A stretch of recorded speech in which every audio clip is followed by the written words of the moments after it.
Southampton Planning Board.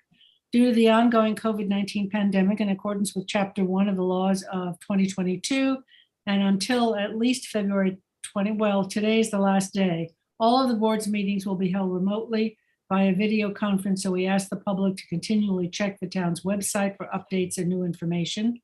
You please join in the Pledge of Allegiance.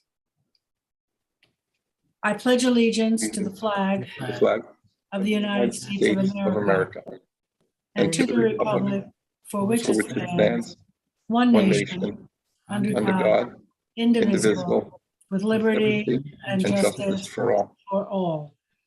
We have a full agenda on the town's website for today's meeting. The town's planning staff, as well as applicants and their representatives, will be participating via Zoom webinar, which is being moderated by CTV. Charles Certain will be muting and holding the speakers in the virtual waiting room until it's their time to give testimony before the board. A reminder that applicants and their agent should state their name and address for the record. As is typical, there are no public comments allowed during the daytime meetings, nor is it appropriate for the public to use the chat function to comment on applications. The link to participate in this meeting via Zoom can be found on the town's website. The meeting is also being live streamed on the town's website on the town clerk's meeting portal. If you're having difficulty accessing the meeting, please visit the town clerk's meeting portal and click on the instructions link. Board members who must recuse themselves from any application will state so on the record and will be removed from the meeting until the end of the discussion and vote on the application. Further, in accordance with this legislation, this meeting will be recorded and transcribed at a later date and will be made available to the public. Just to say that the next meeting of the planning board, March 21st, will be live in person at Southampton Town Hall in the town board meeting room. So with that, our secretary is not here, so I'll call the roll.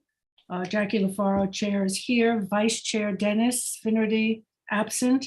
Secretary Gloria Burke, absent. Robin Long. Present. Craig Canadolato. Craig? I'm present and I'm trying to get my video linked up. Okay. George Mutu. Present. And Tom Neely. Present. Great. We have a quorum. We have no minutes to approve. So we'll get right into the agenda. And number one, I was told it will be an extension. Anthony? The Yep. Hampton Bays Fire District. The Hampton Bays Fire District, you recall from last time, we had some discussion. We still want to work out some of the language, see if we get the Hampton Bays Fire District to maybe limit some of their objections that they raised last time. So they've asked for an extension for action deadline until the March 24th meeting. Okay, motion on that. Motion. George, second by Robin, all in favor. Aye. Extensions, so we have 5, right? 1, 2, 3, 4, 5. Yes, and 2 absent. Okay, Anthony, you have Cordis Family Trust. Yep. Let me just share screen. Everybody can see that. So this actually was a subdivision that Matt was working on. It's a 2-lot subdivision of a CR40 property, currently improved with the single-family residence and accessory structures of the southern portion of the property, with some limited road frontage on Norris Lane. I believe it's about 30 feet wide. It's a 2-lot subdivision. It's also in the archaeological sensitive area, for which a report was done and no further studies required. And as well as the water quality improvement area, although that's a septic requirement now across the board. So, but in any case, it was a 2-lot subdivision. The applicants received relief from the zoning board to allow for just The road frontage? it was the road frontage. Mm-hmm. So looks like it's 20 feet on the one lot and then 15 for the lot back here. And they were successful in getting that relief. And that was really the only relief needed for the project. So let me. Anthony, a quick question. Yep. When you border a cemetery, do you need any notification requirements? Nothing specific unless it was Shinnecock or archaeological. In this case, we did send it to the Shinnecock Nation, but that's the only requirement that I'm aware of. So who owns that separate cemetery?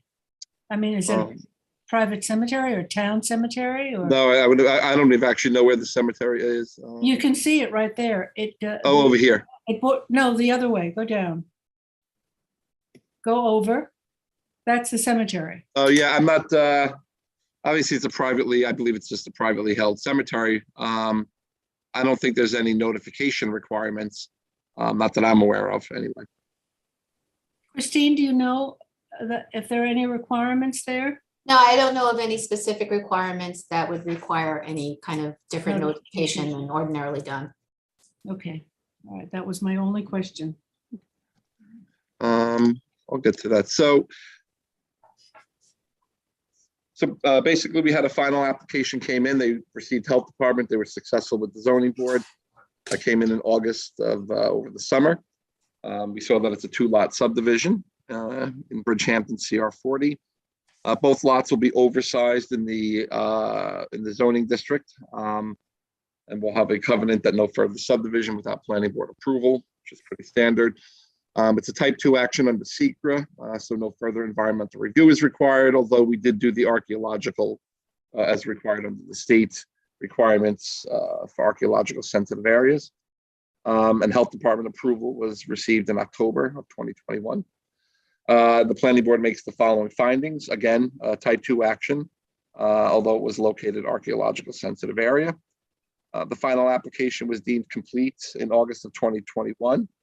And a final hearing was held in January of 2022, was followed by a 10-day written comment period. And actually, just so the board knows on this number 2, I said that the final application was deemed complete in August of 21. I believe that date is incorrect because I can't imagine we waited months to put the hearing in January. So I'll verify that date.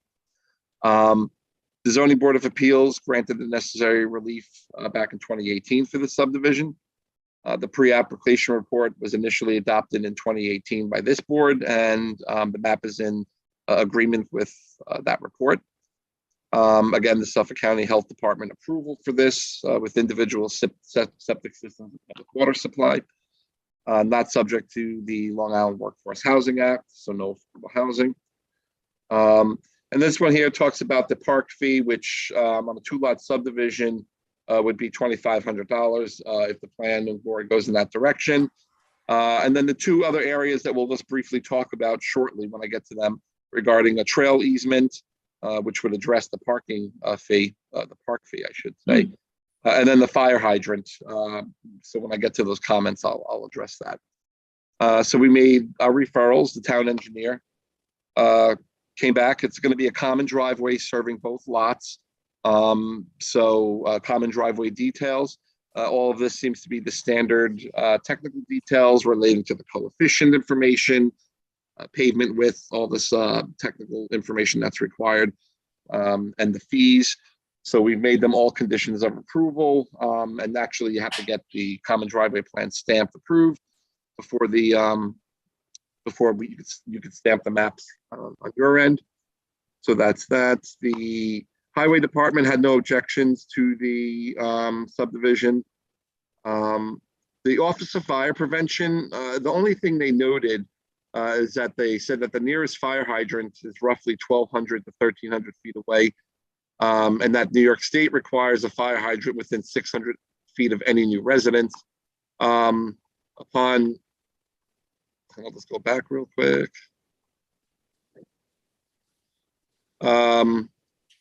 During the subdivision process, public water was brought in to Norris Lane, and a hydrant was put at the corner, which is now less than 600 feet from the new residence. So, so that's already been taken care of. So that's good.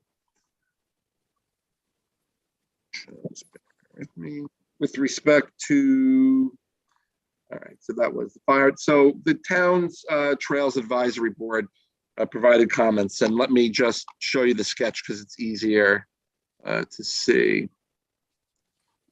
All right. So this is hard to see. I'll show you a better one. It's just the way things scan, but The property that, the subject property sitting over here, here's the cemetery down here, just so you can sort of get a sense of where we are.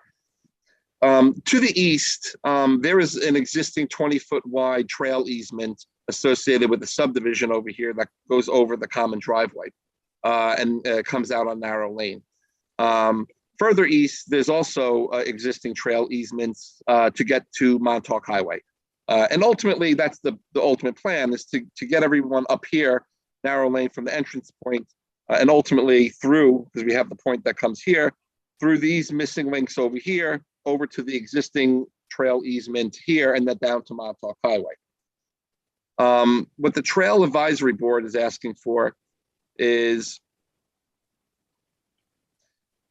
they're asking for a trail easement. This is the existing trail easement on the adjacent property that I spoke of.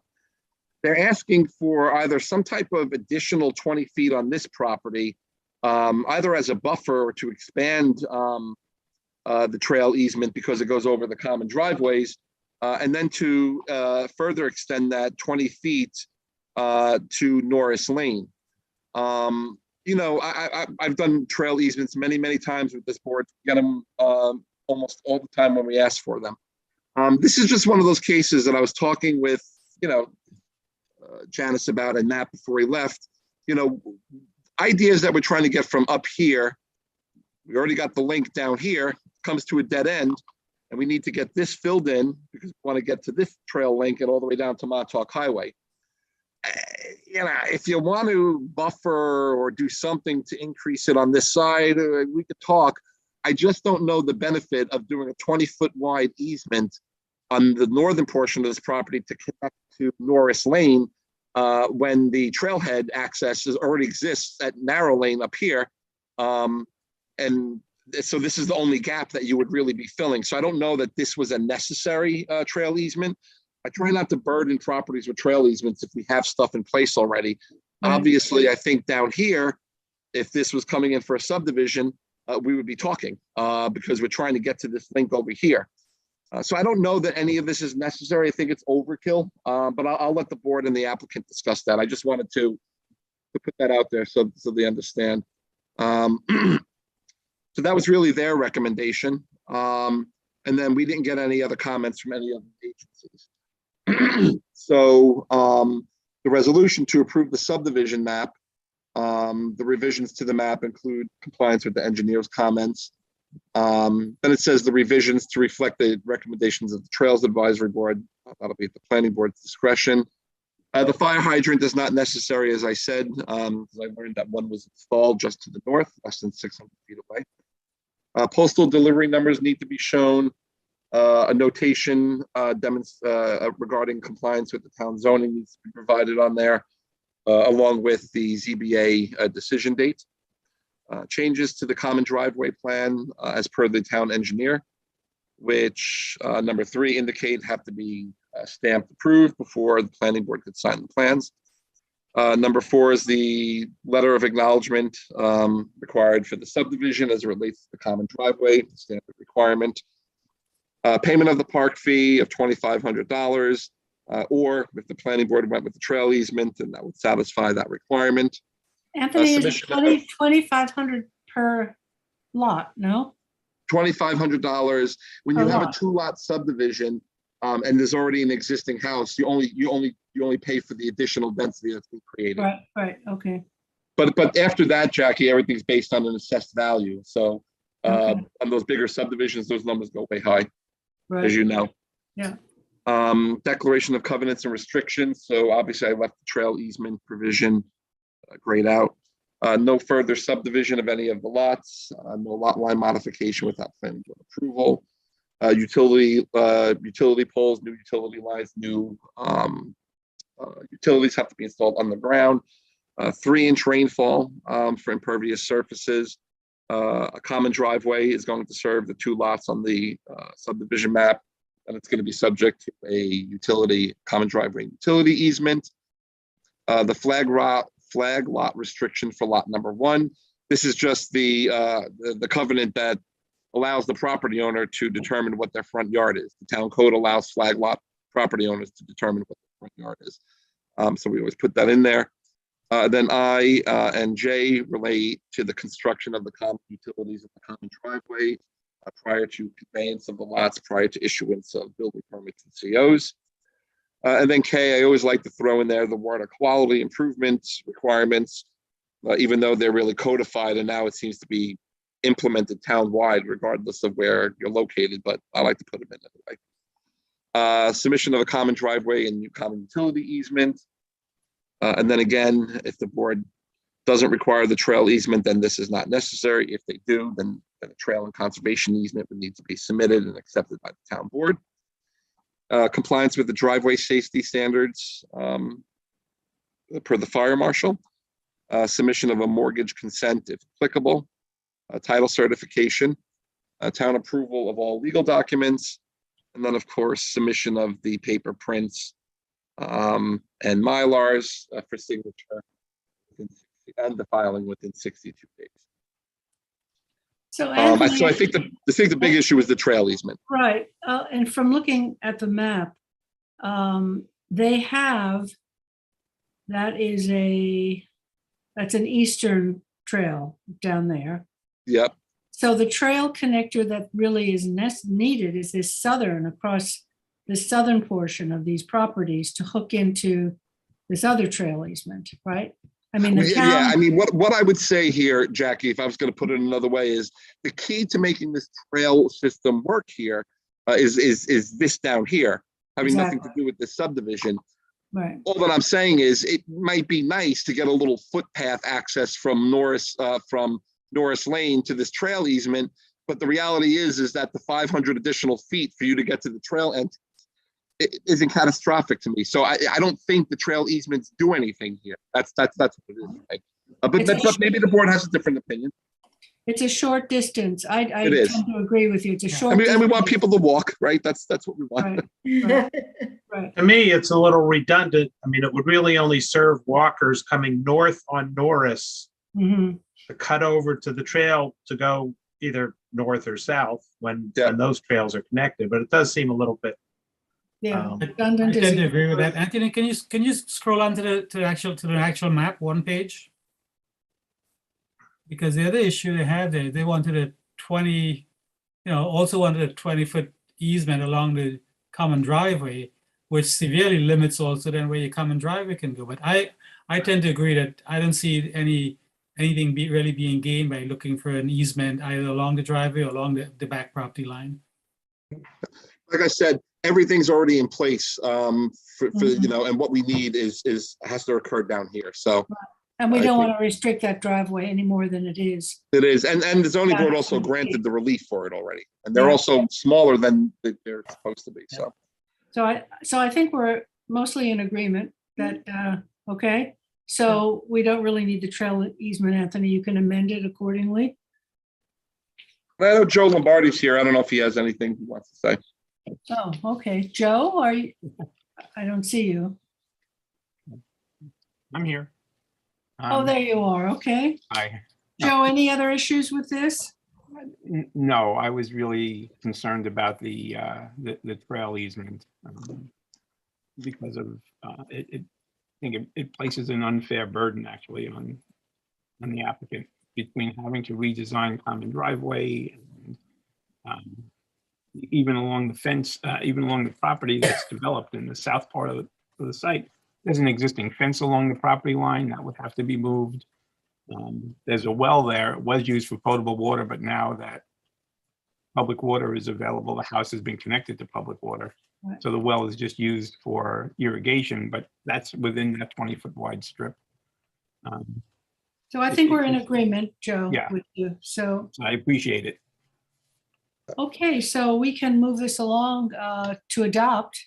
If I have a motion to adopt the motion by Robin, second by Tom. All in favor? Aye. Opposed, abstentions, 5 in favor, 2 absent. Thank you very much. Thank you. Anthony, we're going to move on to yours since you have to leave. Let's go to number 6, the Richard Avedon Foundation. Yeah, let me just. Okay, so we're just doing an extension on that one. It's an extension of the action deadline for the report until March 24th, 2022. To March 24th. Okay, motion? Motion for the extension, Robin, second by Tom, all in favor.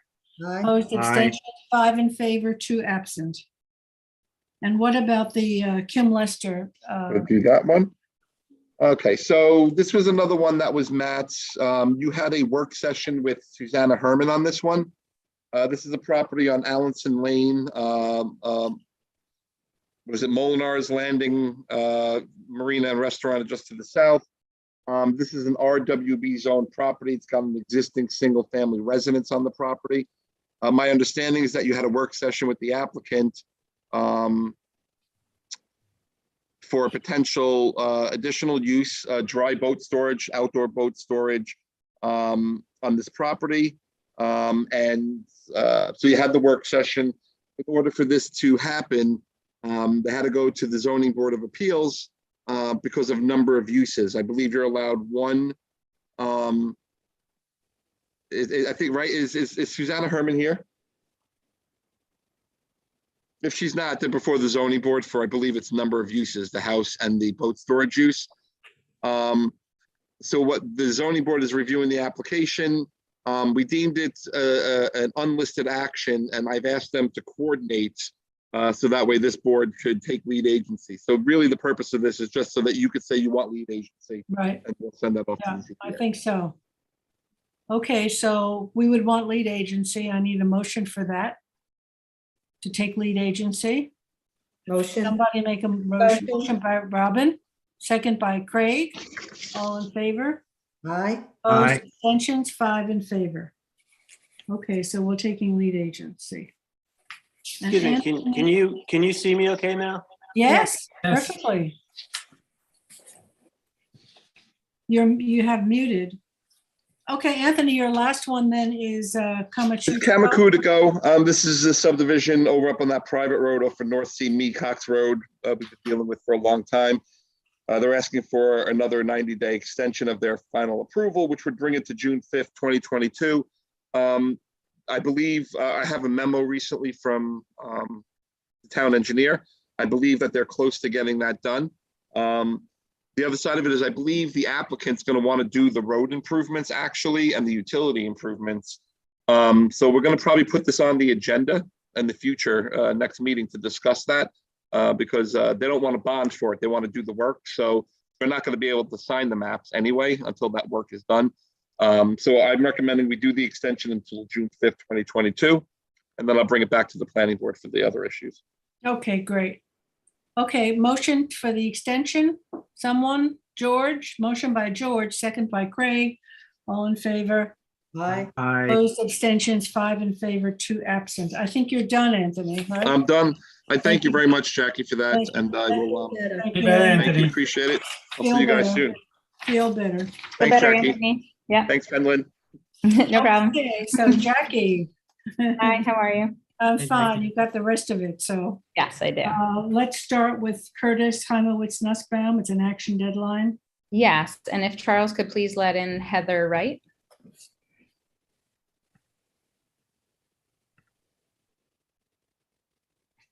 He's coming. Thank you.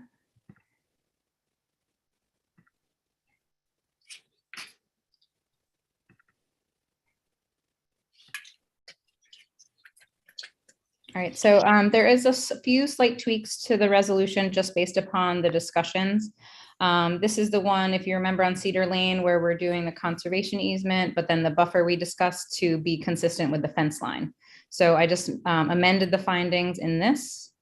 So I will read those to you now. 7 and 8 is where I added the language. So I'll read into the record. I said the planning board reviewed the wetland restrictions extensively for the subject properties and discussed the importance of preservation of wetlands. And due to the fact that this project is eliminating one single and separate residential lot, therefore eliminating a new sanitary system and other environmental impacts related to residential use. And due to the fact that conforming wetland setbacks can be accommodated to the west, northwest, and north with legal mechanisms via a conservation easement, that the wetland regulations will be imposed specific to the on-site features for the property on the east. So it's kind of on the southeast. The planning board further finds that due to the existence of accessory residential features to the east, which have the benefit of certificates of compliance, the planning board finds that in this specific case, a lesser covenanted buffer shall be considered on the east side of the flagged wetlands, anticipating no change in the current configuration of the property, and is in agreement to have a buffer follow the existing fence line. So that was a result of the conversation at our last meeting. So with that, Was there some further conversation about the kind of plantings? well, there was non-native plantings. Yeah, there are some non-native plantings existing on the other side of the fence. Do you want me to mention that, Jackie? I think so. I think we had some extensive conversation about that. Sure. Okay. But those are not to be disturbed. Okay. Can I ask Christine a question? Is there a differential in discussing, or is it interchangeable discussing buffers and easements? The terminology. Yeah, I mean, technically they're different depending, they can be the same if you're doing an easement for a buffer, or it's just really, they're technically, I don't know, they're two different things, but you could make one for the other. You could make an easement that is acting like a buffer. You could require a buffer as a CNR and just not do an easement or not file one, but you should. So Robin, what I understand is that like a conservation easement, because it's a separate document, it's actually more binding and can only be removed with a public referendum. So, which is why I said that, where they can meet the buffer requirements. Let's do that as a conservation easement, so it's preserved for all of time. And then for the southeast portion, where we've been really discussing the existing structures, the fencing, the landscaping, I left that as a buffer because everything is so close in that regard. That way, if we need to amend it, we have the mechanism to amend it with the planning board. Okay, okay, that's what I'm looking at, the terminology in 8. Mhm. And Yep. I'm looking at it. Yeah, so this is a little stronger because you can't get rid of it unless there's a major change in public referendum. Whereas the buffer can be modified, and with the wetlands being so close to that edge, maybe there will be a modification. Maybe the wetlands will recede, maybe they'll expand. So then we can modify that in the future. Okay, so it can, the terminology coveted buffer. Covenanted, yeah. Covenanted. Yeah. Okay. Mhm, yeah. All right. Thank Okay. And Jackie, I will add the language about the vegetation. Right. Do you want me to make it a separate finding or just put it into 8? You can include it into 8. Okay. All right. Is Heather here? Heather, right? I believe so. Yes, she is. Heather, you're muted. Yep, I'm here. I'm sorry, I was muted. Oh, okay, didn't see. Jackie, Do you have any further questions on this, Heather? Not on 7 and 8, no. Okay. George, did you have a question?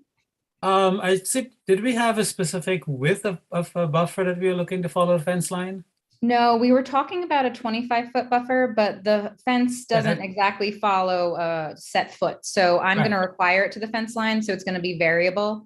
But we had kind of moved away from the set 25 to make it the variable due to the fence location. So that brings me actually to the next description. So these are some revisions to the map. They're pretty minor. Just showing the ownership of Cedar, giving us a graphic scale, showing all the fencing, et cetera, health department. So this is all the basic conditions, but I want to get down to the substance of the wetlands, which is right here. So this first part is for the conservation easement. So that's that nice northwestern section that we'll preserve for all of time.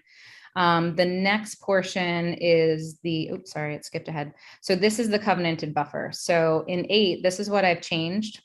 And I just reviewed the wording with Heather. So I have for 8, it's a covenant. These are the covenants for the whole subdivision, which includes the wetland regulations. So this states a variable buffer zone following the existing fence line on the current northwest boundary of 47 Cedar Lane West, protecting all natural vegetation, restricting all forms of turf, fertilizers, pesticides, herbicides. So that's our standard language. And no treatments of landscaping, clearing, disturbance of natural vegetation on lot 8. And that would be preserving the natural vegetation to the south of the existing freshwater flagged wetlands. So that's how I had it. I spoke with Heather. I'm also going to add in language to say as shown on the approved lot line modification map, so people know to refer back to that map. Good. But I'm going to work with her and make sure that it's shown correctly on the approved plan. So that kind of speaks to that. And then as of B on lot 8 is the same thing, the redevelopment. We just asked that the redevelopment of lot 8 complies with chapter 325. So that means they'll go for a separate wetland permit if they ever add or redevelop a property. We gave them consideration for the existing sanitary system. So we did ask for that to be shown, which was one of the mapping notes, but we did allow for them to put structures, but not within 50 feet. So this is a new established setback for anything future. So if they want to expand a deck or have a pool house or a shed, nothing can go within that 50 feet closest to the wetland. So that's specific to that southeastern lot.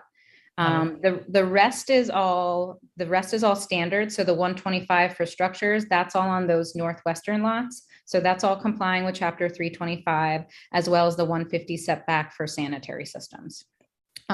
With F, I am gonna, after discussing this with Heather, I am gonna change it a little bit because, you know, we don't want to predict the future. So with F, I'm gonna state the existing sanitary system on lot 8, currently located between the tennis court and pool, is permitted to remain in its existing location. But then I'm just gonna strike the sanitary system shall be relocated, because if it's a subtle shift, they might not require a relocation of the sanitary system. So I'm just gonna say that the redevelopment is considered, then the applicant shall comply with chapter 325. That way it gives whatever board discretion at that time, depending on what it is. And that way I think it catches what our intent was, but doesn't mandate that it has to be moved.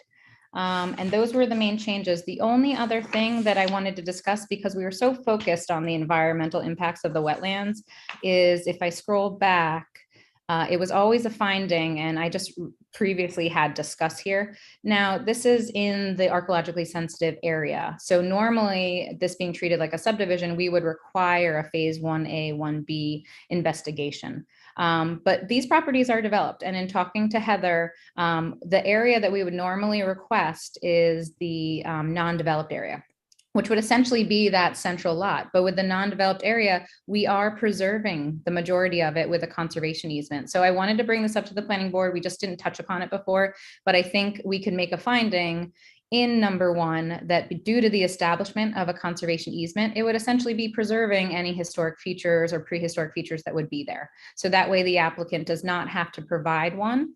But I wanted to discuss that with the planning board and make sure you were comfortable with that. I think it makes sense. Okay. You know, we don't want to disturb something that's already just preserved. Exactly. And we'll be preserving this. So, Yeah. you know, anything that's there will kind of be there for all of time. I just have one simple request so that we have some definition of English. Can you put chapter 325 and in parens wetlands? Sure. Close parens, because Absolutely. most people reading this are not going to go where chapter 325 is. Absolutely. You reference it several times, so Yeah. Yeah. No problem. I will change. helpful. Yep. Absolutely. Heather, anything more? No, I think that's it. Thank you for working with us on this one. Oh, Jackie did a great job, so. Thanks, Jackie. Any other questions? If not, we can, it's an action deadline, so we can vote to adopt the applicant, the report. Motion by someone, by Motion. Robin, second by George, all in favor. Aye.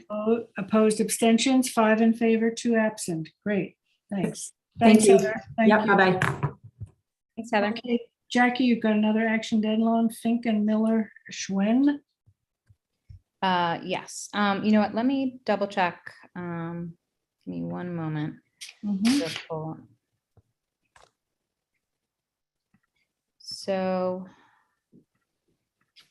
there should be Bailey Larkin for John Bennett's office, as well as possibly John Bennett and Wayne Bruin in the chat if they're available. Let's see here. John John? Bonquin is there. Okay, John Burquin, and there might be Bailey or John from John Bennett's office. I'm here. John is there. Hi, John.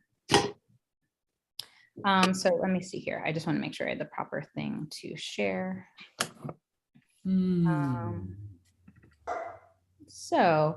I investigated all of this further. And I just wanted to let the planning board know that, I wanted to coordinate an inspection because I had checked before the previous discussion regarding the wetlands in the back, that we were really looking at this triangle right here. So I had checked with engineering and there was no record of any of this infrastructure that John and Wayne were aware of because it's right along the edge of the golf course here. And this is the subject property. So this is the larger property. And then this is the smaller property, which is absorbing this rear property.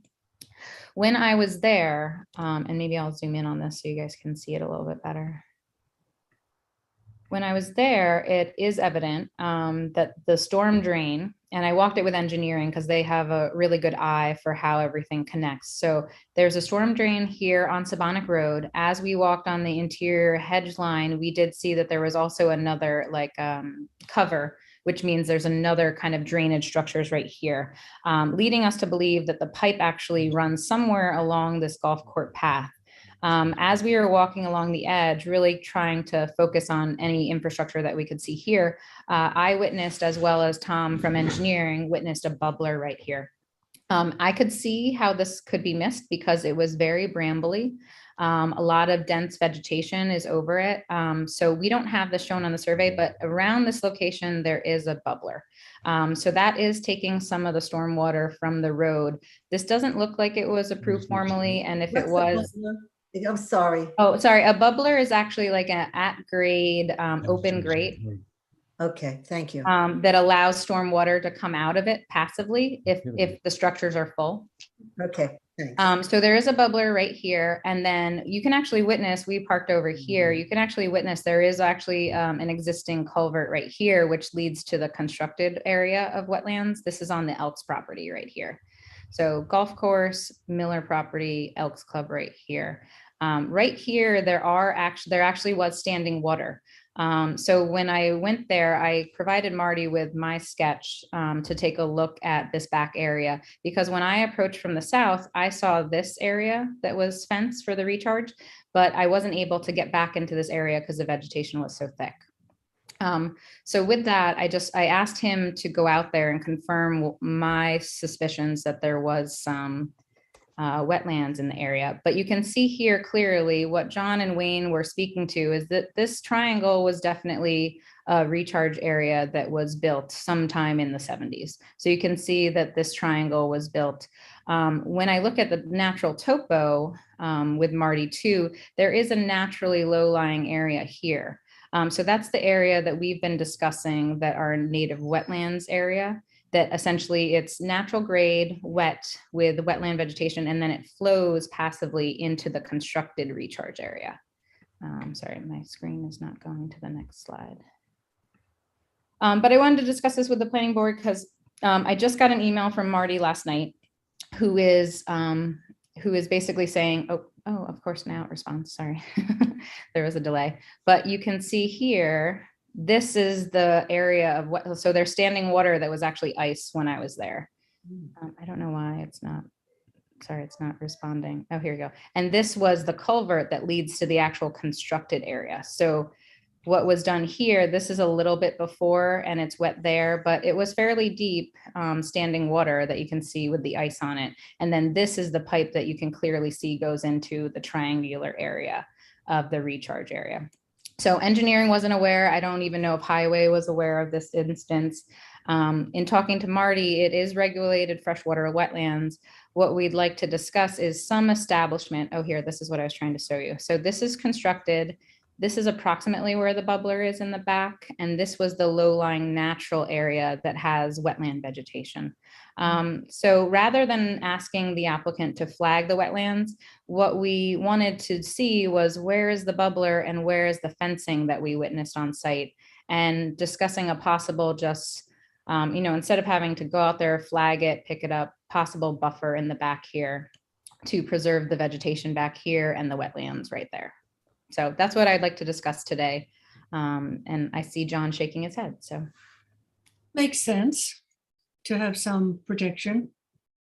you talking like a split rail fence or? Yeah, less I was than that? talking, I was maybe like a 25-foot buffer, just to keep the Mhm. woods in the back, leave everything alone and just allow what's there to naturally, some of it's pipe, but allow it to naturally stay there and not disrupt what basically has been functioning. But this area does support wetlands vegetation based upon Marty's inspection yesterday. So John, is John go away? I don't see him. No, I'm right John's, here. John's there Oh, you shaking his are. head. Yeah, Yep. okay. Well, a couple of things here. It doesn't change my position at all, and it shouldn't change yours either, because fortunately, you're a board that has to abide by the law. I can't help prefacing all my comments, however, with the fact that I'm a builder's son. I've been a transactional and land use lawyer for 40 years. And one thing I never, ever pretend to be is a surveyor, because I know damn well I go out in the field, I don't know where I am. So the sketches are meaningless to me. Nobody knows where they are in a field. That's why people hire surveyors and they're licensed to do that. But let's assume for the purpose of argument that this is some sort of, by the way, it's drainage. That's all it is. And interestingly, it's a trespass on my client's property, because you can't take water and deposit it on somebody else's property without it being a trespass. The only time you can allow that to happen is if the natural grade of the property somehow does that. But here there's a pipe creating a trespass on this property. But having said all of that, it doesn't change any of my position, which is the law doesn't allow you to do any of these things, because this is not an activity. It is not a regulated activity under 325-6. I'm not placing or depositing debris, fill, or sand. I'm not clearing, digging, or dredging. I'm not planting, seeding, cultivating. I'm not erecting, constructing, reconstructing, or enlarging a structure. I'm not building or creating a cesspool, septic tank. What am I reading from? I'm reading from 325-6A. I'm not constructing or any dredging, any of this stuff. I'm not doing any of that. So there's absolutely no jurisdictional trigger here. I'm simply enlarging to make more conforming an existing lot, which again, instead of getting a pat on the head, no good deed goes unpunished. Somebody now wants to reach past the wetlands law and say that I have to do something. There's absolutely no jurisdictional hook in here. I'm not entering into any regulated activity. I thought it was very magnanimous of me last time to offer a wetlands notice covenant, which means that in the future, if somebody wants to do one of these things on this property, they can't say to the town, oh, we didn't know there were wetlands there. And even that is an offer by way of compromise, because again, there's no jurisdictional hook here. If somebody wants to tell me how what I'm doing is regulated under the wetlands law, then we can consider it. But I just read to you a definition of all the regulated activities, and we're not doing any of that. So again, I will offer a notice covenant, which will give the board the comfort that if somebody wants to come in and do something in this area of purported wetlands, which you have two people saying, oh, it's on the property, it's on the property, it's on the property, and they're just giving you a pen sketch on an aerial. I mean, George, would you ever take a pen sketch on an aerial and go out and design drainage or design a road or design any sort of thing without that? So in addition to the fact that there's no regulated activities, all they're asking you to rely on, and by the way, Marty 2 months ago said, I went out there, there's no regular wetlands. So it's contrary to what Marty said. But over and above that, let's assume for the purposes of argument that there's some sort of wetlands and not just drainage and a trespass on this client's property. Do a notice covenant. You don't even have the authority to do that, but I'm offering it so that we can all move on. Okay, I was just going to ask you, Jackie, to read Marty's comments into the record. Sure, yeah, and understand something though, Jackie, if you may. Let's assume for the purposes of argument, everything Marty is saying in his memo is accurate. which I don't concede, but let's assume for the purposes of argument that everything Marty is saying is true. Right. Give you a covenant. There's no regulated activity. So my stance is that every time we look at a subdivision, which a lot line modification is authorized through the subdivision code, it says that the planning board is responsible for doing a 292-39B referral to ensure wetlands compliance. With the recharge area, we further discussed that recharge areas are supposed to have a minimum buffer zone of 25 feet. That was when we were talking about the triangular area.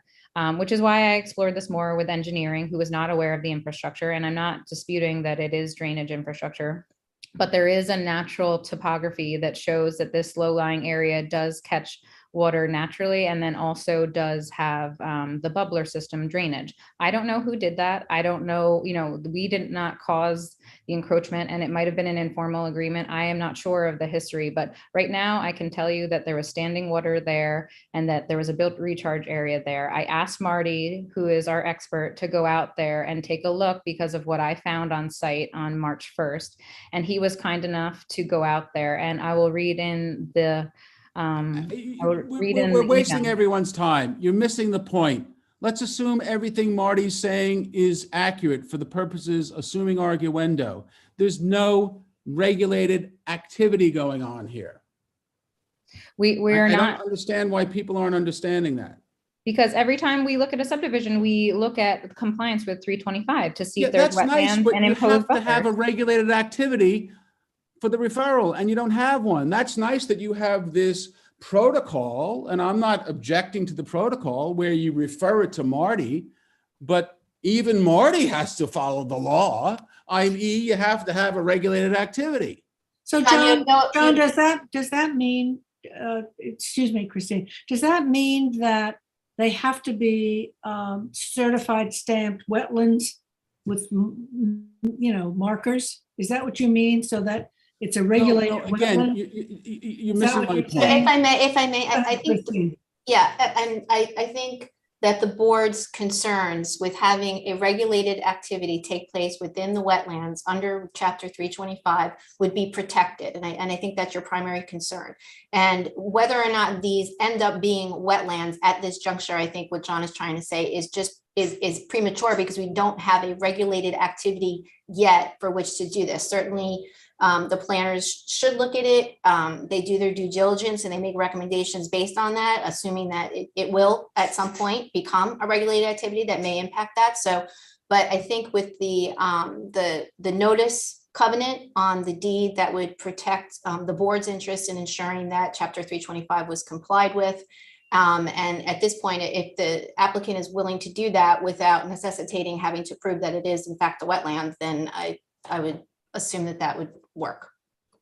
Yeah, so I did speak with Marty this morning, and this is his memo. I don't know if you want me to read it into the record or not. So I got this later in the day yesterday and then went to talk to him about it. He's willing, he was comfortable saying that they don't have to be flagged, but he did recommend that a buffer at a minimum of 25 feet be established to protect this area. Okay, that's nice, Marty, and everything's that's nice and feel good stuff, but where is your jurisdictional hook? Through a lot line modification. Notwithstanding Marty's no. recommendation, but John, but notwithstanding Marty's recommendation, if Jackie or the planners on their own have recommended the buffer outside whether or not they're flagging this as a wetland, they could make that recommendation. They do it all the time. So, but I think getting hung up on Marty making it, I don't want to conflate those issues. You get what I'm saying? Well, that's exactly what I was trying to say. That's why I think I very generously and try to move this thing along. Yeah, So let's assume for the purposes of argument, everything that Marty is saying is accurate. Number one. Number two, I know you have your referral protocol, which is a wise thing. I'm not objecting to that. But the referral protocol has to have a jurisdictional hook as well. All right, but even outside that referral process, would you not agree that they could still make the recommendations to do the buffers for whatever reason the planners feel that they need one in this case? No, I don't agree with that, because the 325, if you look at it, says first of all, who's the authority? Outside 325. Let me finish. How does the planning board get involved? The planning board under 325.5 is the approving authority. You know, clearly the planning board is the approving authority for a lot line modification. But then you go to the next section to 325.6, regulated activities and areas. And there's nothing that we're doing here that's regulated. I'm not criticizing the referral. I'm not criticizing Marty's report. I'm not, for the purposes of argument, even contesting it. But it's still, there's nothing, nothing's regulated here. So actually my offer of a buffer is submitting to a regulation where there is none. So my recommendation would be, we don't have to flag the wetlands, but let's preserve it with a 25-foot buffer so that this area cannot be disturbed in the future by future owners. And I don't think you have the authority to do that.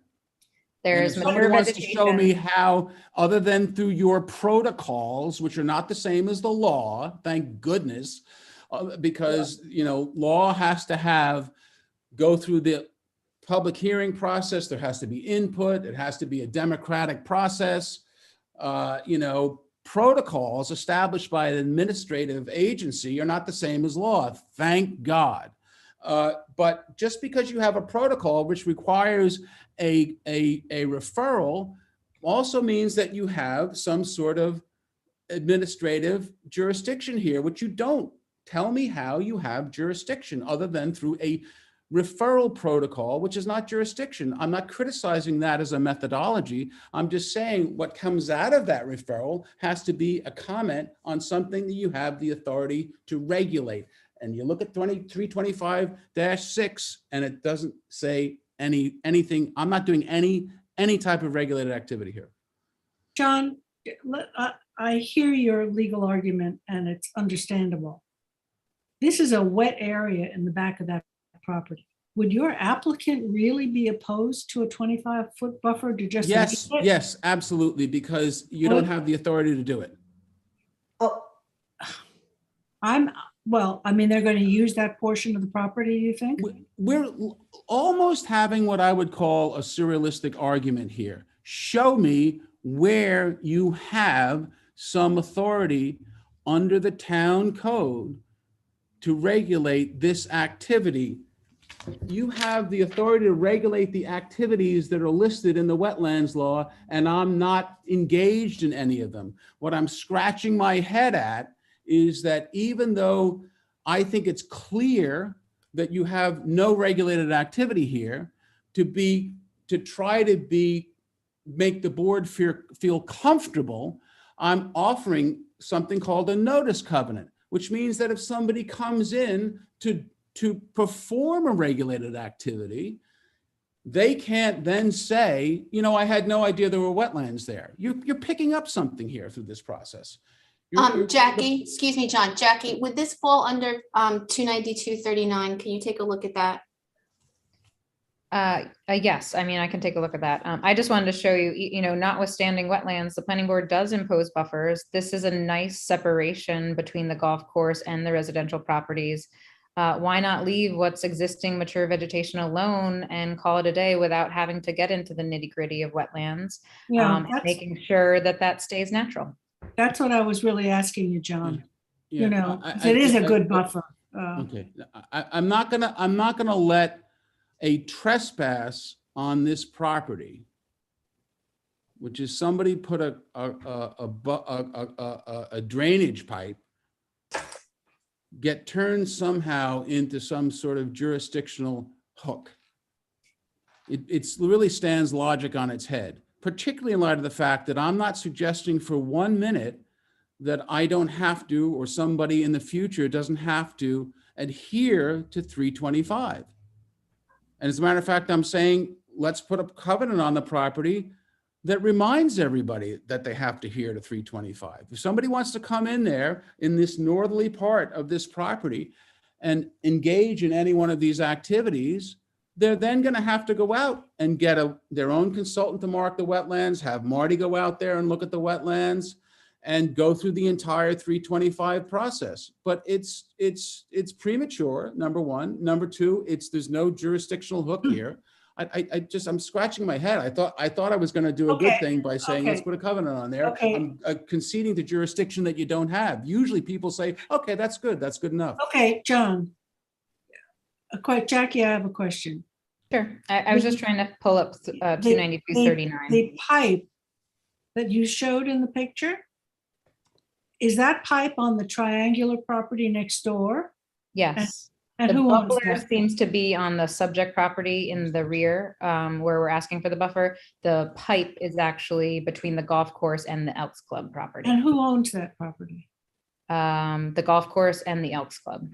And when John uses the word trespass, the overflow from this discharge area is affecting his property. Yes. So Am I the understanding that? Right. Yeah, so the bubbler is here, which has some underground infrastructure, which in fact may be a trespass. Yeah, if it's on this property. Yeah, and I have to admit, like, I was pretty, it's pretty clear the boundary because of the cart path right there. So that's what we were walking along. And then you can see the bubbler is right in the natural vegetation in this area. Right. This John, was clear from the aerial, that's and the this is where the pipe is. I'm Okay. sorry. The cart path, that's the 17th hole. It's a par 5. I play it not well all the time. The cart path does not mark the boundary. I'm just saying, the bubbler. you see right here, it's very close to the boundary, like within feet. So Please don't tell me that you're using the town GIS boundary line as if it were a survey. I think even Mr. Muta will tell you that that's a very dangerous. I'm not, but I would like to see where the bubbler is. Well, to so I was just about to ask where that, it is. Jackie. Is that bubbler shown on the survey when the survey was done? No, and that was one of the And minimum so is that an requirements. is that an improvement that would normally be shown on the survey, like just like the way you say you show Yeah. No, George, properties or your because it's not decks, your something- driveways? I'm sorry, George, no, because it's not something that's germane to the application at all. If it was some sort of structure that required some sort of setback relief or something like that, of course I'd have to show it. Again, this is a lot line modification where I'm taking a wildly non-conforming lot and making it conforming. Also obviating the possibility that someone could do something which I'm surprised somebody hasn't done in the past, zoning notwithstanding, going in there and asking for a subdivision because of the character of the neighborhood. John I'm is right. scratching my head. Why? This is a good thing. John embrace is it right. and At get the it done. substance, John is right. At the substance of this application, this is a non-conforming lot. By absorbing this area roughly in the back here, they will become conforming in regards to lot size. This will be conforming, and then this pre-existing will be conforming. That is a definite benefit of this project. I wanted to look at 292 with you, but I do think that because of the sensitive nature, I would at least like the bubbler to be shown so I know where it is and know if it's directly impacting this property.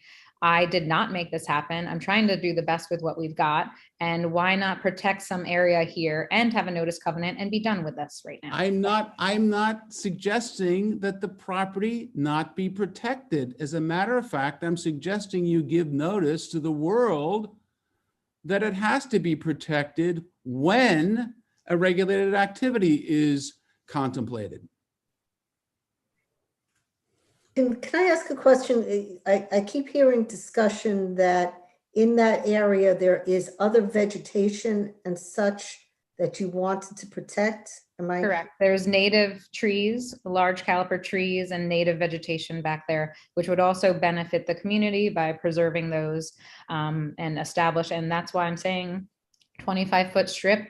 You have to deal with accessory structure setbacks anyways. There'll be still flexibility for the applicant to utilize the rear of the yard. Let me show you like on the next If page. we did not get into the issue of a wetlands, but discuss this buffer for the protection of the species and such, would we have jurisdiction under the lot line modification?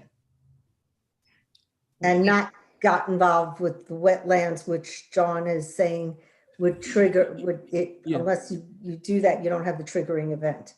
You have to understand something, if I may, way the town wetlands law works. Even in the absence of a covenant, notice covenant, if I'm going to partake in any one of these activities within you know, the wetland setback, it doesn't matter whether or not there's a covenant or not. I've got to go ask somebody for a permit. So they are protected by the law right now. What I'm suggesting is I'm offering a covenant that says there are wetlands there. And if you're going to do any of these activities within this area, you're going to have to go get a permit. I don't understand. No one's talking about any activity back here.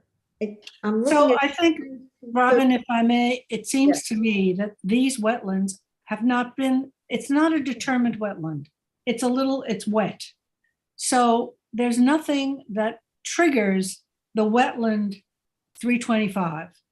It just doesn't exist. And I think, if I understand John, that's what he's saying. And the fact that it's wet back there is certainly not any fault of this property owner, because that's coming from a trespassing pipe and bubbler.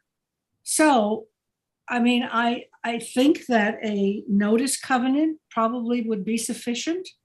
And if John takes a look at that mature vegetation and his applicant thinks that it's a good thing to keep, then maybe a 20-foot buffer or 25, whatever, would certainly make the property look a little bit better. But I mean, I have to agree that there's nothing, this is not a regulated wetland. It's a wet area. Well, no, Jackie, let's assume for the purposes of argument that it is a regulated wetland. That's what I'm saying. That's why I'm trying to make everybody comfortable, but no one seems to be getting it, okay? I'm saying for the purposes of argument, let's assume that it is a regulated wetland. Let's assume Jackie is right. Let's assume Marty is right. I'm not engaging in any sort of activity. That would impact. And therefore, I'm offering something. I'm giving you a little piece of jurisdiction here. Impose a covenant on me. Yeah, right. I think that that's certainly fair.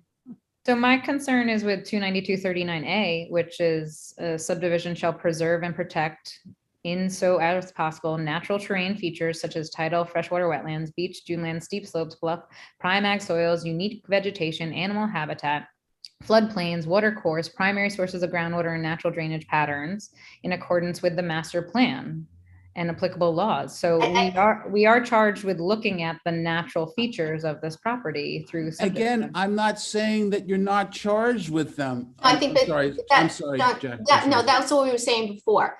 Forgetting there's two different issues here. There's a wetlands issue and then there's what they're charged with. They are, which is what I said before, allowed to, if they want, in connection with the lot line modification, impose a buffer. You may disagree with it, not like it, or maybe you don't feel like it's warranted. That's fine. All I'm saying is for purposes of the argument, that is a point. The second point is whether or not it would be a wetlands designated area under the wetlands article, and then would you be doing regulated activity? I appreciate the point. I don't disagree with you. I think that the notice covenant would suffice, because we're not even then getting engaged with the whole thing. You're saying that it's potentially a regulated wetlands, and if you are engaged in regulated activity, you will do what you have to do under Chapter 325. So I think, you're getting that. The only thing the board is losing is the ability up front to have the fight about whether or not you want to have a buffer right now. I don't know whether or not, since they're not doing anything, if it really matters, but that's where you're at. Thank you, Christine. That's quite clear. So where are we moving from here?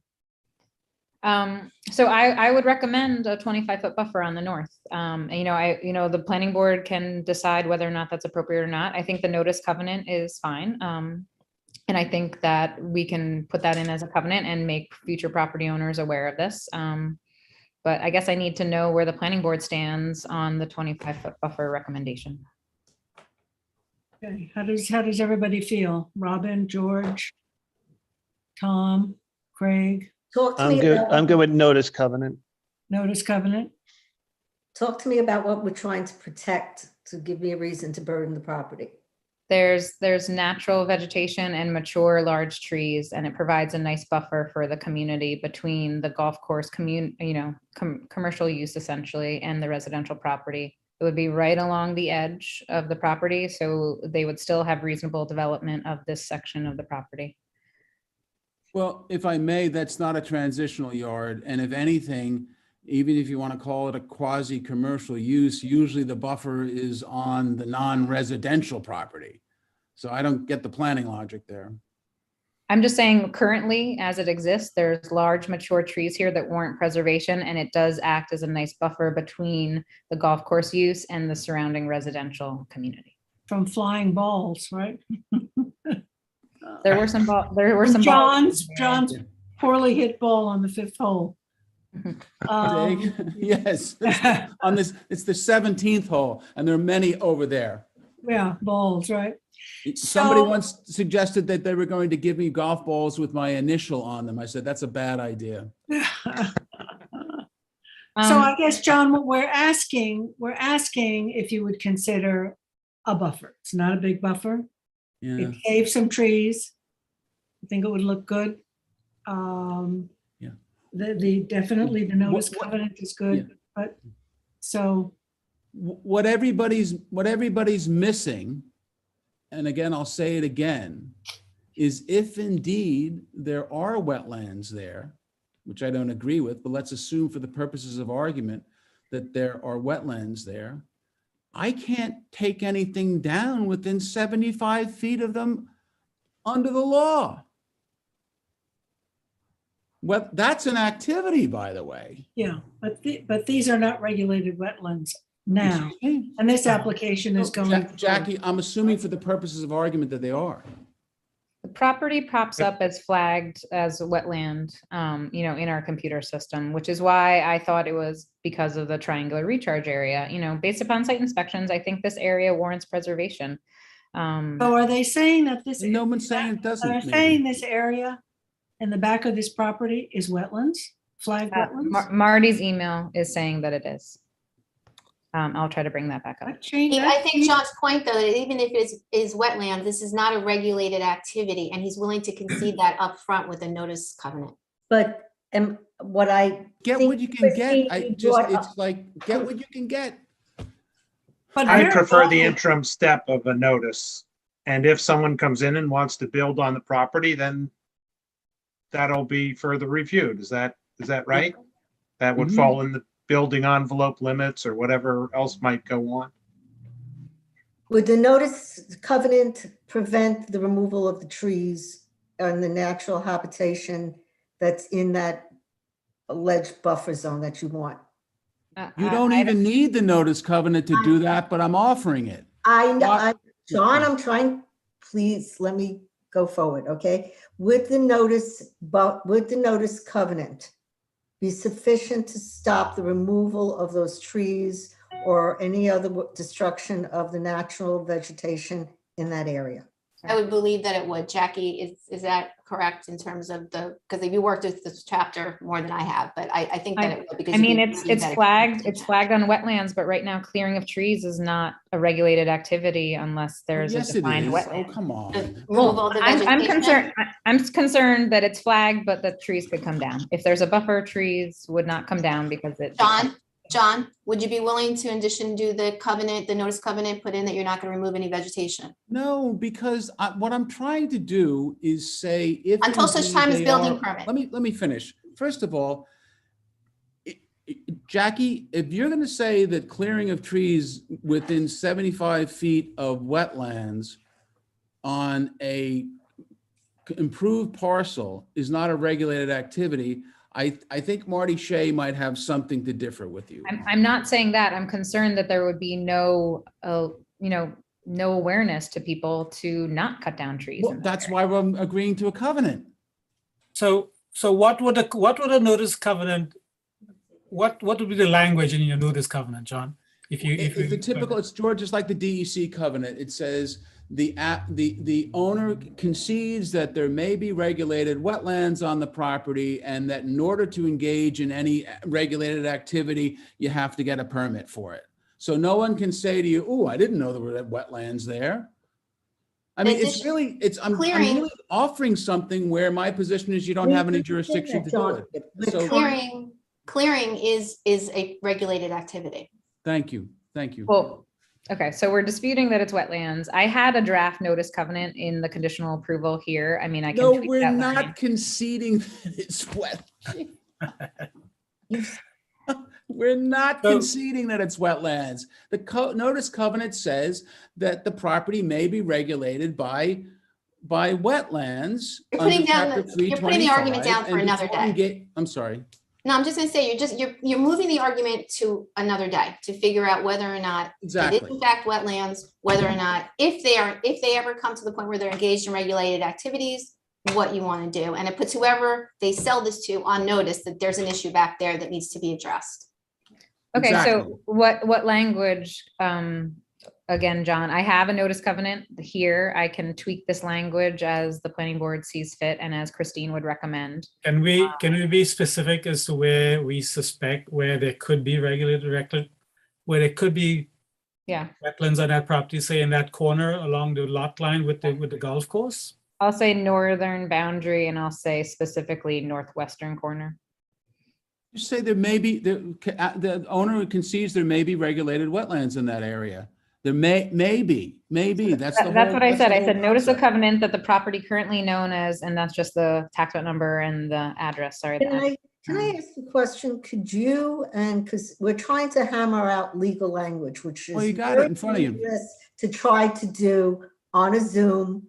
Right. Okay, may I suggest That you, that Christine and and Jackie and John hammer out the language Well, that. we do that all the time, but the resolution works. It's just So maybe this subject to is wetlands what I regulation. proposed. This is what I proposed, and I can amend it, and be a little more specific with the location. Christine, Can I ask, I'm sorry, I'm trying to explore this, and I appreciate your point, Robin. John and I can work it out. But John, would you be amenable if the buffer were smaller and it was there in place of, should there be a time when in fact it's not found to be wetlands, but it's still there in place because they want to protect some of the vegetation that has developed over time? Would you be willing to do, word it such that we could do a smaller buffer in the interim until such time as we have figured out whether or not it is wetlands, and then we'll take it from there, like a 10-foot buffer, a 12-foot yeah, buffer, It's interesting because I think actually by not circumscribing a buffer area, you're actually giving yourself the ability down to road to argue that you've got more jurisdiction. This is like such a gift. I don't understand. Just give us, I'll say a notice covenant that there may be. Well, it's the gift works both ways because it gets your client where they want to be without having this argument right now. But so if you were saying that you're conceding that it's wetlands and such time, I know you're not, and I'm saying, but if you were, it would really be more of a gift. Right now, you're benefiting because you're not having the argument right now for your client. So the point is we could work something out such that everyone actually does get a little bit of what they want, not perfect, but everybody gets a little bit. We can do that. I just want to make sure the board, or you would be amenable to trying to work something out along those lines. No, because I'm giving something now that I don't have to give. So what I really want is someone to say that there's no regulated activity here, so you don't have to do anything. So I'm saying, okay, so I'm not getting everything that I want. But John, it's outside of the wetlands permit process. Forget about the wetlands right now. Even if it wasn't wetlands, forget about that. It doesn't fall under chapter 325 right now. If they came across this for whatever reason and found some native vegetation that they felt needed protection, they would still be within their rights to say that they wanted a buffer. It might be no, because we're not in the Aquifer Protection Overlay District, number one. And number two, I've never seen a buffer imposed on the residential property to separate a residential and a non-residential use. But you have. But it's not supposed to be used as a transitional thing. It's being used to protect a vegetative species. They're not using it in that regard. Okay, but where do you have the authority outside of the Aquifer Protection Overlay District to impose clearing buffers? 292.39. What? 292.39. Right here. Right there. Yeah. Animal habitat, floodplains, water courses, freshwater wetlands, dunelands, read it. Vegetation, unique vegetation. That unique vegetation? They're obviously saying they feel that this is unique vegetation. Field growth back there. It's scrubland. I can't. I don't know. I'm just saying, they arguably do have the ability to impose some sort of buffer. You can make it smaller, maybe not an extensive one, in recognizing that perhaps this is something that would require you guys to go along with. But we're not making you say it's wetlands. We're just asking for the buffer. And then you don't even have to do, I would think, the notice requirement, because what do we care? Is there buffer back there? It is what it is. I don't think you have the jurisdiction to impose the buffer. Okay. All right. I don't see these are I natural, mean, we've unique imposed wetland. These buffer- aren't unique vegetation. It's not wetlands. It's not beaches. It's not in the. Just trying to move, John, we're just trying to also, we're trying to just work together too to kind of move it along. So it's up to you. I know, which is why I offered the covenant, the notice covenant. Right, but that's not really giving us anything other than the opportunity to fight this out some later time. Your client's benefiting more than the board is. Or the And town. why does this have to be after something- The area is clear. I only have to give you something if you're entitled to it. Right, and I guess we just have a not meeting of the minds and the fact that the board has the ability to ask for it even with a lot line modification if they want a buffer and the circumstances are supportive of that. I heard 3 board members say they were happy with the covenant. I didn't hear anybody, I didn't hear the whole board. So we're still discussing it, but I think we're going to have to come to some determination here because we've spent quite a bit of time on the application. This is action deadline, John. Do you want to be able to work with Christine a little bit on language? For a Come back covenant, to us? sure. I think we. Because For I a think we covenant, have- sure. I think we have a split board and we don't have a full board today. We're missing 2 members, so it's up to you, but I do think that, a buffer is something that Well, we have. I don't know. Do you have a imposed split board? And the only one else I heard from was Robin, and she was unequivocal about things. Well, I let me thought say, so, I was but asking correct me if John, I'm wrong. I was asking what the covenant, what the notice covenant language would be like. I hadn't come to any decision on that at this point, because one of the things that I would like to see happen, even if we went to notice covenant, is that, we have discovered conditions. We discovered a bubbler drain that could be in the property in that corner, and I think that's something should be shown on the survey, which becomes a record for anybody else, wanting to do anything on the property. At least we are aware that there's an improvement there, whether it's a trespass or not. It is a discovered condition. And I think at the very least that bubbler should be shown on the survey. Yeah, the only reason, George, it gets a little funky there is because I don't know that I want to show an improvement that may not supposed to be on the property.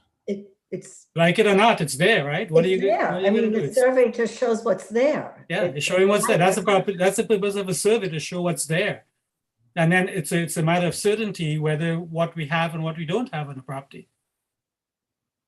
So I was at a minimum asking that they show the bubbler and the fence so that I know where that was that I was witnessing on my site And there's no visit. question where the property line is, where the concrete pipe is. There's like where a the- collapse, there's a collapsed 4-foot metal, like, chain link fence, and then there's also the bubbler.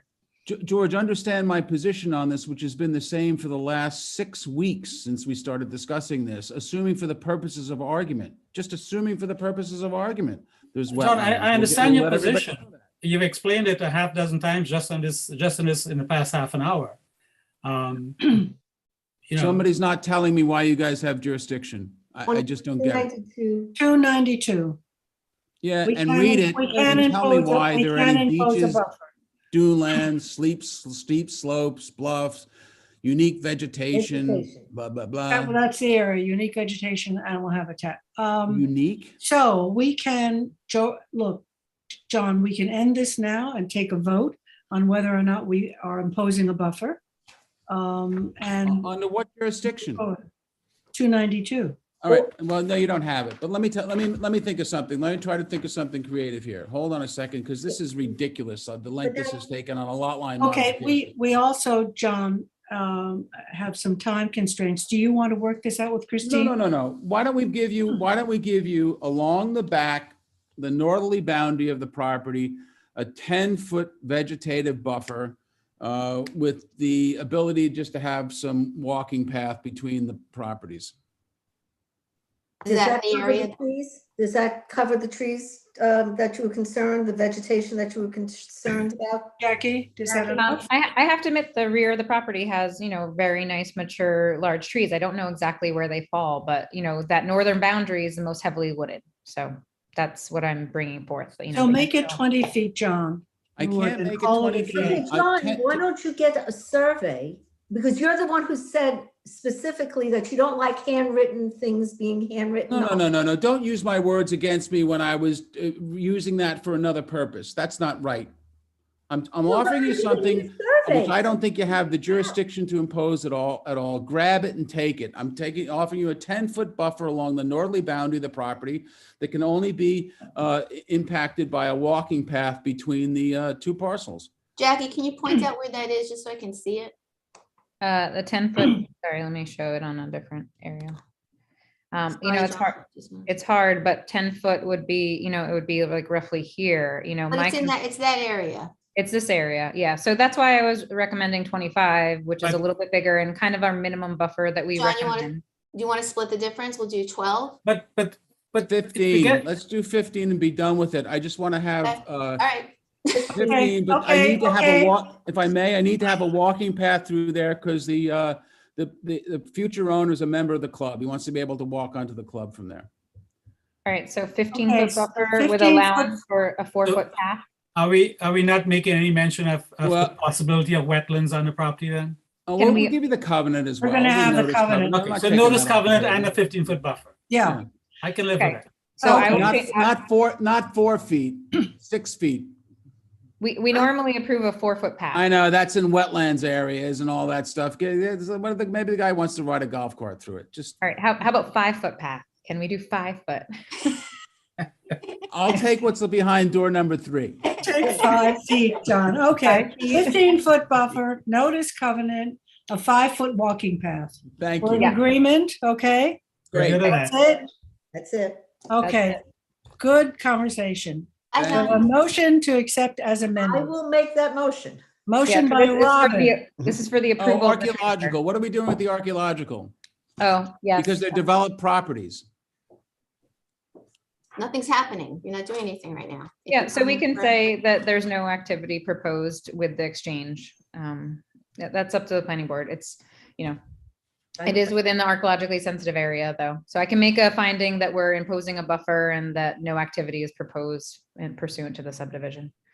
Okay. If the board's comfortable with that. Okay, can I have a motion here? I still have made a Robin. Oh, motion. Robin, motion, who's seconding it? And so this is the approval of the lot line modification. Okay. Yes, with those changes. Yeah. I'll second it. Second by Craig, all in favor. Aye. Opposed, Aye. Thank you all. Abstentions. Boy, that was easy. 5 in favor, Take care, 2 John. Hey, John. Bye. Bye. Bye. Okay, let's move on. To Jackie, you have the Zarebi Family Trust. Yes, and if Daphne Vaughn could please be let in.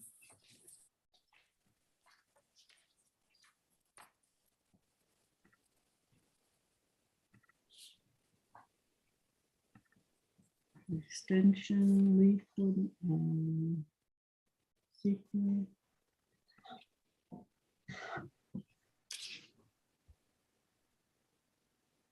Okay. Hello. Hi, Hello. Daphne. Yes, Daphne, hi. How Go are ahead, you? Jackie. So I just wanted to just reorientate the planning board with the area. So this is the area, this is the large rectangular piece here. And then it has frontage right on Great Hill Road right here of approximately 39 feet. So this is where we're planning the common driveway. And just wanted to show you the final subdivision map. So this is a really good plan. We've gone over it in depth between the pre-app and the final application. It is a density incentive plan. So the yield for this is 11 acres. It's in the 5-acre zone. So the yield is 2 lots. Pursuant to 330-9, they have the ability to bring in 1 full development right, which will give them essentially the 3rd lot. There are existing very nice trails here, which the Trails Advisory Board is in support of the open space plan as well as the Conservation Board. We did have some concern over a previous encroachment here, which we have since got a affidavit that the owner who was, you know, somewhere in this vicinity will no longer utilize this as access, and we're going to have this revegetated. There was also historic clearing and encroachments in these areas that we're asking for the old driveway to be removed. So I've drafted a final conditional approval, which I will just bring up now. So here we go. So this is, again, a 3-lot density incentive planned residential. It meets all of the requirements for cluster. I really think this is a good plan. 3 lots, we're getting 65% open space with adjacent county and town-owned lands. So this is the description. The parcels are all approximately 58,000 square feet, the resulting bulk of the lot. So I'm recommending that they get zoning consideration due to the cluster to R40, which they would be able to comply with. It does have health department approval, which is one of the first findings here. And we did ask the applicant for slope analysis, which we reviewed under SECRA. We adopted a negative declaration on November 18th. Sorry, that should be 2021. Sorry about that. So this is again a finding about the density incentive, and we're extinguishing a full development right to add that 3rd lot. We are recommending that there be a park fee on this, and that this is inconsistent with the pre-app report, and hearings have been held at the pre-app phase and the final applications phase. Made a finding here that it does not require Long Island workforce housing because it is only 3 lots, and that starts when there's 5 lots. This is the notice about the encroachment affidavit, which we received in November as well, which was a concern about trespass and disturbance into the open space area. And I'm in the middle of a meeting, but I saw. I also witnessed when I did a recent site inspection for the full property, just making sure that I was familiar with the trails in the open space area. There are actually several piles of construction debris, household garbage. So I discussed this with the applicant that will all be removed from the open space area. We also recommended a buffer on the property previously, which will help to prevent encroachment onto the open space. So you can see here that this is in the internal side. So this is the residential portion, but we've asked for a 25-foot buffer, which will basically hug the open space and help prevent and reduce possible encroachments. I also did recommend that there be a 25-foot buffer as well. I mean, sorry, a split rail fence as well as the buffer. So let me see here. I'm losing my place. Oop, sorry. Sorry, I'm like losing my place here. There you go. So this is the 25-foot buffer. We are requesting a revegetation plan for those historic driveways and for that road on the west that was previously used by the neighbor. Fire prevention did state that there was a need for fire hydrants. And the North Sea Fire District also as well. Daphne, I just wanted to let you know, I did contact the North Sea Fire District, and they do want to give you advice of where exactly those hydrants will go. They are actually meeting tonight, so I'm hoping to have them establish exactly where they want those hydrants to go, so we can have that correctly noted on the file. Can I actually make a comment on that? Because I have actually spoken with the Suffolk County Water Authority.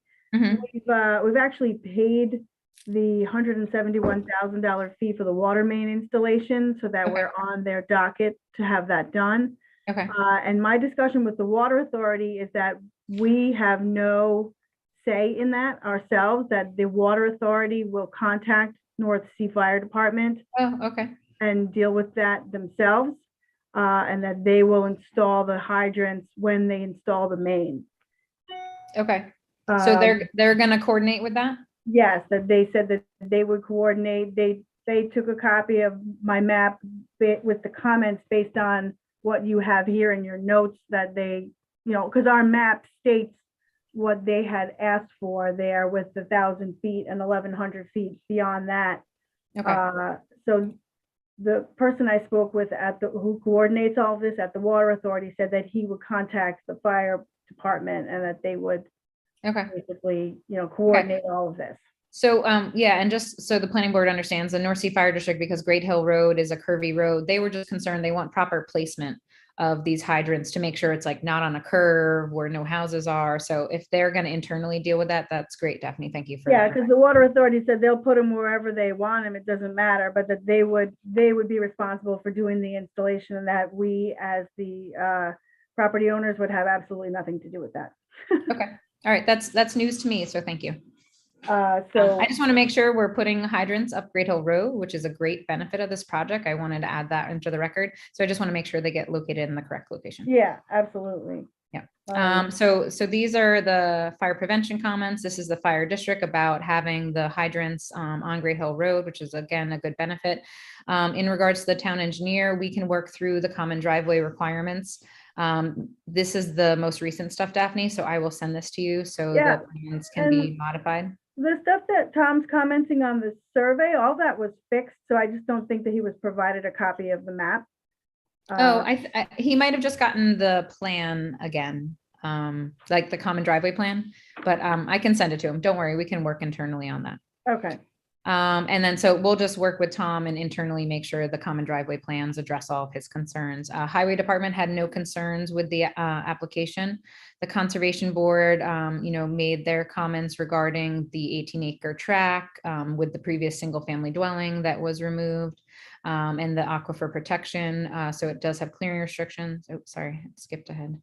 And consistent with the Conservation Board's requirements, we did analyze the slope, which most of the steep slopes are in the open space area. I don't know why it like freezes and then goes one. Okay, and then they do have, so basically preservation of the slopes are essential, limits of clearing shall be shown, which they are shown on the new maps. And then the final subdivision plan shall show the trails. So I met with the Trails Advisory Board too. They're going to probably blaze a new trail, but so right now we're just asking for revegetation of those previous driveway and dirt road encroachments.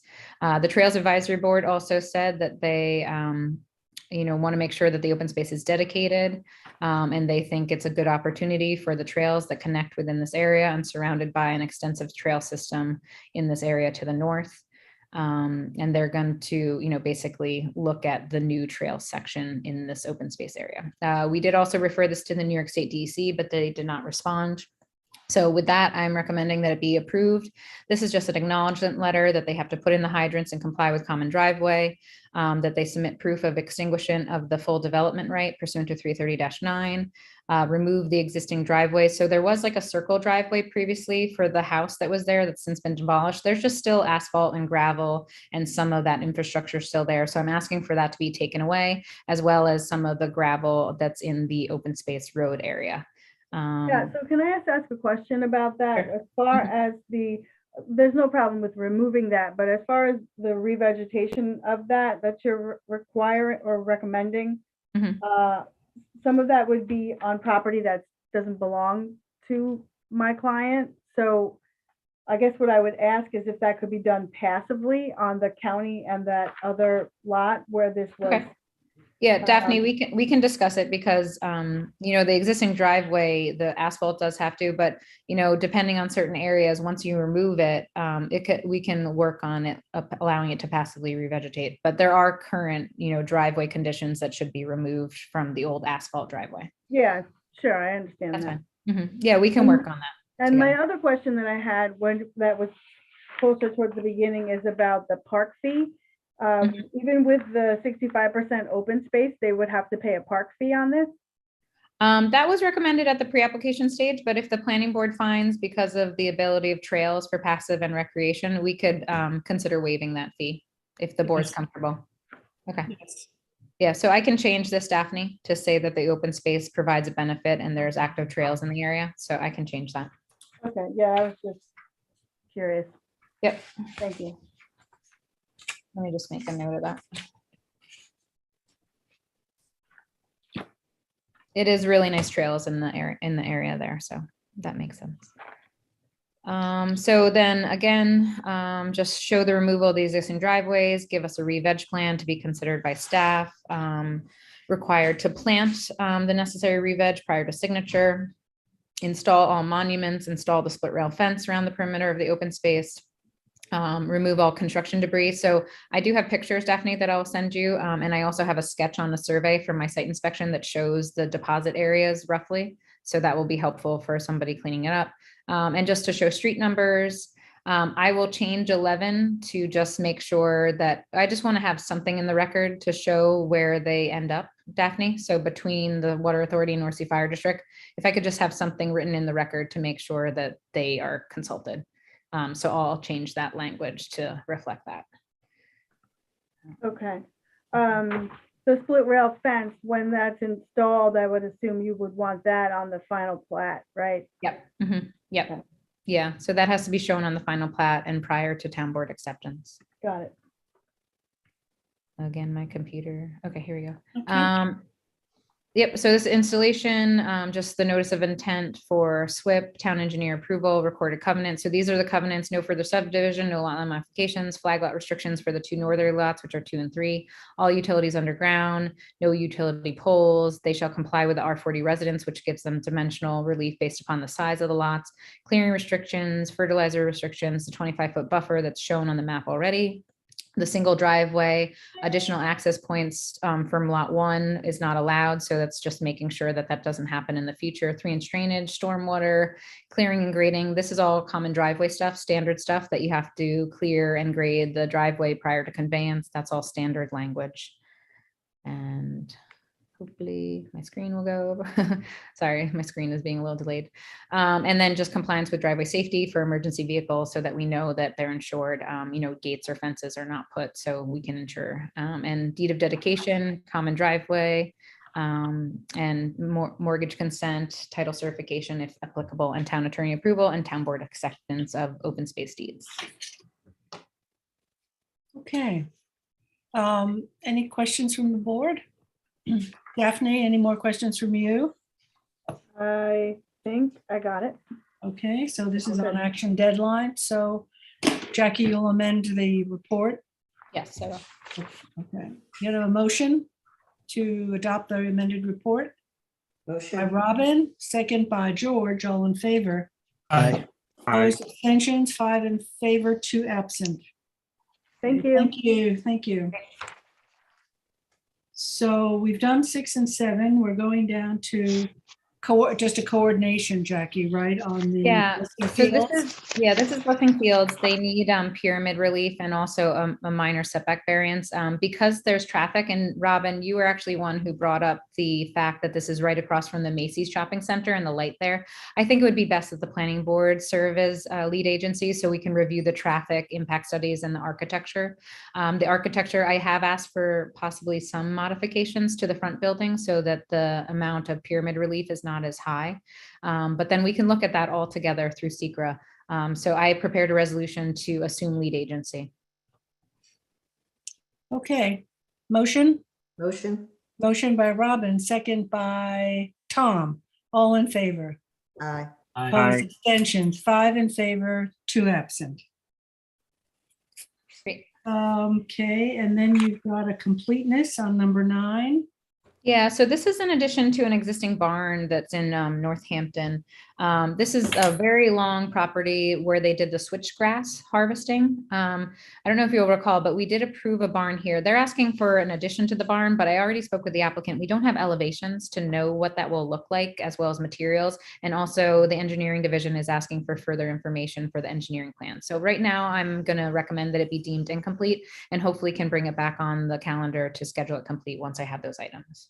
Okay, motion to deem it incomplete. Motion by George, second by Craig. All in favor. Aye. Opposed, abstentions, 5 in favor, 2 absent. So we have a few more extensions. Yep. Jackie, you've got Bidawee as an extension, 90-day extension to Yeah, so June this is their 10th. second extension. So pretty Mhm. standard. They're working on their conditions. Okay, a motion for the extension? Motion Motion. by Robin, second by Craig, all in favor.